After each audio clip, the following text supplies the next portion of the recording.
ఓడిపోయినా కూడా మనం తీసుకోవాల్సిన నిర్ణయం ఏమిటంటే అది ఇప్పుడు నేను ప్రార్థన పద్యంలో ఇక్కడ మా అమ్మకు చేశారు ఓ పావు గంట. ఆ పావు గంటకి నేను బట్టలు మార్చుకొని ప్యాంటు చొక్కా తీసి ఈ బట్టలు కట్టుకుని బయటకు వచ్చేలోగా బయట 25 మంది ఉన్నారు జనం. నమస్కారాలకి ఫోటోలకి. హిందూ ధర్మాన్ని మనం బాగా ప్రచారం చేయాల్సిన అవసరం చాలా ఉంది, చాలా ఉంది. ముఖ్యంగా ఆంధ్రప్రదేశ్ రాష్ట్రంలో చాలా ఉంది. ఎందుకంటే చాప కింద నీరులాగా ఇతర మతాల ప్రచారం విపరీతంగా జరుగుతోంది. ఓళ్లకు ఓళ్ళు మారిపోతున్నాయి కదా. భుజం మీద చేయేస్తే బాగుండు కదా. ఏమిటి భుజం మీద చేయేస్తే మనం చెయ్యమని అరికేసారా ఎవరైనా? మన అహంకారాలు తప్పితే దిగాం అనుకోండి, వెంటనే డ్రైవర్కు 100-150 చేతులు పెట్టి నువ్వు భోజనం చేయవయ్యా అంటే వాడు కూతురికి పెళ్లి చేసినంత ఆనందపడతాడు ఆ 150.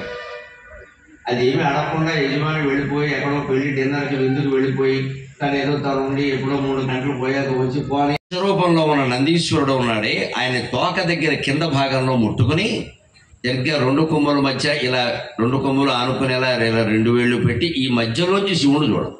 మళ్ళీ అది రామాలయంలో ఉండదు, వెంకటేశ్వరాలయంలో ఉండదు, ఎక్కడ ఉండదు, శివాలయంలోనూ. ముందు అది భౌతిక ప్రక్రియ. ఎప్పుడు హిందూ ధర్మ అభివృద్ధిలో తేడా ఎక్కడొచ్చిందంటే మనిషి అక్కడ వరకు తల వరకు ఎదిగాక ఆ కొమ్ములు ఈ కను బొమ్మలుగా మారిపోయాయి.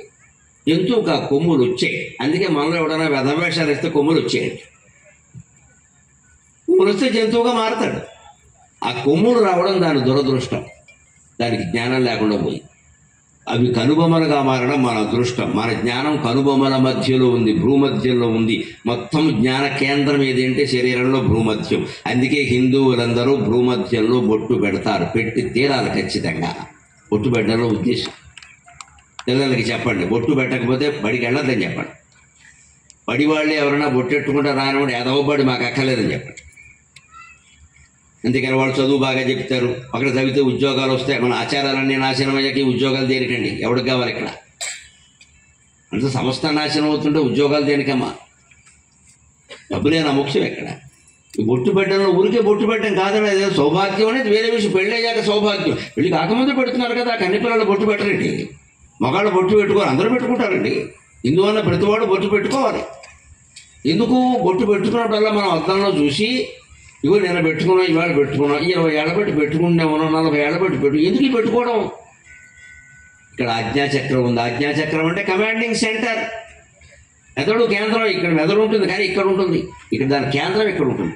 ఇక్కడి నుంచే మొత్తం 72,000 నాడులకి ఆజ్ఞలు అందుతూ ఉంటాయి. ఆ ఆజ్ఞాచక్రంలో అమ్మవారు ఉంటుంది. అమ్మవారు ఏ రంగు చీర కట్టుకుంటుంది? అరుణారుణ కౌసుంభ వస్త్ర భాస్వత్ కటీతటి, ఎర్రని రంగు చీర కట్టుకుంటుంది. ఎందుకని సృష్టి ప్రారంభం చేసింది ఆవిడ. శివుడు ప్రారంభం చేయలేదు సృష్టిని, అమ్మవారు చేసింది. శివుడు సృష్టి ఎందుకు చేశారు అంటే అమ్మవారికి ఇష్టం కాబట్టి. ఏమంటే ఒక ఆట ఆడుకుంటానంటే ఆడుకో, నేను చూస్తూ ఉంటాను అన్నాడే. ఇప్పుడు ఆడుకుంటుంది, ఆయన చూస్తున్నాడు. ఇందులో మనం ఇబ్బంది పడాల్సిందే. అందుకని ఈ సృష్టి సృష్టి ఎప్పుడు రజోగుణం వల్లే ప్రారంభమవుతుంది. బ్రహ్మచర్య దశలో ఉన్నప్పుడు మనిషిలో ఉండేది సత్వగుణం. పెళ్లి చేసుకోవాలన్న ఆలోచన వస్తుంది. లైంగిక సంబంధం కోసం స్త్రీ పురుష సంపర్కం వాంఛ ఎప్పుడు మనలో కలిగిందో అది రజోగుణం ప్రారంభమైంది. అదే కదా సృష్టికి మూలం. పెళ్లి చేసుకోకపోతే పిల్లలు ఎక్కడ? అందుకే అర్థమవుతుంది. వెన్నుపూస ఎంతవరకు ఉంటుంది? హృదయాన్ని దాటి ఇక్కడ వరకు ఉంటుంది. ఇక్కడ వరకు ఉంటుంది ఖచ్చితంగా, పై వరకు. అంటే హృదయాన్ని దాటి ఉంటుంది. దేవుడు ఎక్కడ ఉంటాడని చెబుతారు? సదా జనానాం హృదయే సన్నివిష్టక అంగుష్టమాత్ర పురుషోంతరాత్మ. సదా జనానాం హృదయే సన్నివిష్టక. అంగుష్ట రూపంలో బటన వేలంత ఆకారంలో ఉండేటువంటి లింగాకారం మన దేహంలో ఎక్కడుంది అంటే హృదయంలో ఉంది. హృదయం ఎక్కడ ఉంది? ఇక్కడే కదా ఉన్నది, వెనకాల లేదు కదా.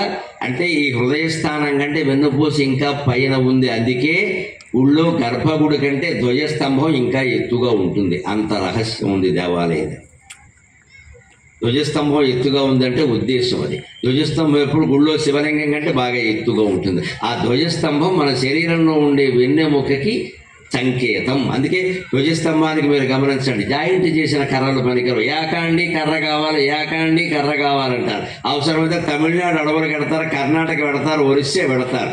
3 ముక్కలు చేసి పట్టుకొచ్చి అతుకులు వేస్తే కుదరదు ఇక్కడ. ఎందుకంటే వెన్నుపూసలో అతుకులు ఉండవు, ఒకటే ఉంటుంది పైనుంచి కింది.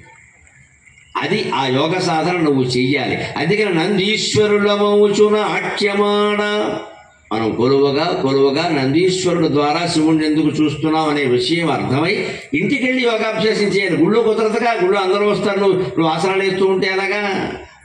మంచిది. గుడి ఎందుకంటే ఒక శిక్షణా కేంద్రం. గుళ్ళో నువ్వు నేర్చుకున్న విషయాన్ని అక్కడికి వెళ్ళి ఇంటికి వెళ్ళి సాధన చేయాలి. అప్పుడు యోగ సాధన బాగుంటుంది. అప్పుడు నందీశ్వరుల్లో మనం ఎలా ఉండగలుగుతాం? అప్పుడు ఏకాగ్రత కుదురుతుంది. నందీశ్వరుణ్ణి గమనించండి, ఎప్పుడు ఇలా శివుడు ఎదురుగా ఉండి చూస్తూనే ఉంటాడు. రామాలయంలో ఆంజనేయ స్వామి అలా రాముడిని చూస్తూనే ఉంటాడు. విగ్రహం కాబట్టి ఆంజనేయుడు బతుకున్న రోజుల్లో కూడా అంతే, అలాగే చూశాడు. ఆయన కదలడు ఇంకా భంగిమలో ఉంటే. మనం నిజంగా యోగ సాధన చేసి దాని శక్తిని పెంచుకుని గంటల తరబడి ఎదురుగా ఉన్న దైవాన్ని లేదా భూమధ్యంలో కనిపిస్తున్న కాంతిని చూడగలగాలి. ఆ యోగ సాధన నువ్వు నందీశ్వరులాగా చెయ్యాలి అనడం కోసం శివలింగాన్ని పెట్టారు. కొలువగా కొలువీయవేమయ్య నందీశ్వరుల మౌచునాట్యమాడ పిలువగా పలికిరావేమయ్య పిలువగా యముడింక పిలువకుండా.